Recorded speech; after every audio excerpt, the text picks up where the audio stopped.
Cake video போட்டு ஒரு வாரத்துக்கு மேலே ஆகுது. ஆனால் இன்றைக்கி தான் வந்து நான் வீடியோவே போட்டிருக்கேன். வந்து 5 நாள் ஆயிடுச்சுங்க. எல்லா ஆர்டருமே முடிச்சு டிஸ்பாச் பண்ணிட்டோம். இன்றைக்கி காலையில் சடனாக ஆர்டர் பண்ணவங்களுக்கு மட்டும்தான் 3 கேஜி வந்து ப்ரௌனி வந்து பண்ண போகிறேன்.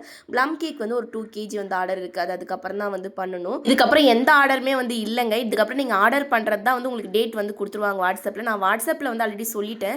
ஏன்னா ஆர்டர் வந்து எதுவும் எடுக்க வேணாம்னு சொல்லினால தான் யாருமே வந்து ஆர்டர் எடுக்காமல் இருந்திருந்தாங்க. ஆர்டர் எடுத்துகிட்டு நீங்கள் பேமெண்ட் பண்ணிவிட்டு 1 வீக் வெயிட் பண்ணுற மாதிரி இருக்கும் இல்லையா, அதனால தான் ஆர்டர் வந்து எடுக்க வேணாம்னு சொன்னேன். இதுக்கப்புறம் நீங்கள் ஆர்டர் வந்து பண்ணிக்கலாம். நாங்கள் வந்து ஊருக்கு வந்துட்டோம்.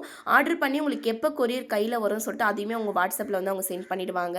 நான் இப்போ செய்கிற கேக்கெலாம் வந்து வெப்சைட் ஆர்டர் கிடையாதுங்க. வெறும் வாட்ஸ்அப்பில் வர ஆர்டர் மட்டும்தான் நான் டெய்லியுமே டிஸ்பாச் வந்து பண்ணிகிட்ருக்கேன். வெப்சைட் வந்து கிரியேட் பண்ணலான்னு இருக்கோம். ஆனால் வந்து இப்போ கிரியேட் பண்ண போகிறதில்ல. வீடெல்லாம் பார்த்ததுக்கப்புறம் தான் வந்து கிரியேட் பண்ணணும். ஏன்னா வந்து கிரியேட் பண்ணதுக்கப்புறம் ஆர்டர்ஸ்லாம் வந்து நிறைய வர ஆரம்பிச்சிடும் இல்லையா, அப்போ நம்மளால் முடிக்க முடியாமல் போயிடும். அதனால தான் வந்து நான் கிரியேட் பண்ணாமல் இருக்கேன். நான் ப்ளம் கேக்குக்கு வந்து ஊற வச்சுருந்தேன் இல்லையா, அந்த ட்ரை ஃப்ரூட்ஸ்லாம் போட்டு நல்லா ஊறி இருந்துச்சு. இப்போ இதை போட்டு நம்ம ப்ளம் கேக் பண்ணோன்னா சூப்பராக நல்லா மாய்ஸ்டாக இருக்கும். நான் வாட்ச் வந்து ஃப்ளிப்கார்ட்டில் வாங்கியிருந்தேன்னா அவங்கக்கிட்ட வந்து காட்டவே இல்லை. நல்லா இருந்துச்சு. 250க்கு வாங்கினேன். அதையும் நான் டேக் பண்ணுறேன்.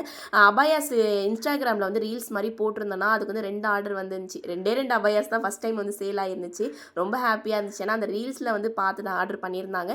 எல்லாமே ஃப்ரீ சைஸ் தான். உங்களுக்கு வந்து எந்த அபாயாஸ் வேணுமோ ஸ்க்ரீன்ஷாட் எடுத்து ட்ரெஸ்ஸுக்குன்னு தனியாக நம்பர் இருக்கு இல்லையா, அதுவும் நான் கொடுக்குறேன். கேக் ஆர்டருக்கு தனி நம்பர் கொடுக்குறேன். அதில் நீங்கள் அனுப்பிட்டீங்கன்னா உங்களுக்கு அவங்க வந்து எல்லாமே வந்து டீட்டெயில்ஸ் வந்து கொடுத்துருவாங்க. நான் ப்ரௌனியும் ஓவனில் போட்டு தான் இதை பேக் பண்ண ஆரம்பித்தேன். இதை வீடியோ எடுக்கிறதுக்கே வந்து டைம் கரெக்டாக இருந்துச்சு. ப்ரௌனியும் முடிஞ்சிச்சு. எடுத்துகிட்டு வந்து வெளியே வச்சுட்டு இப்போ பேக்கிங் பண்ணணும்.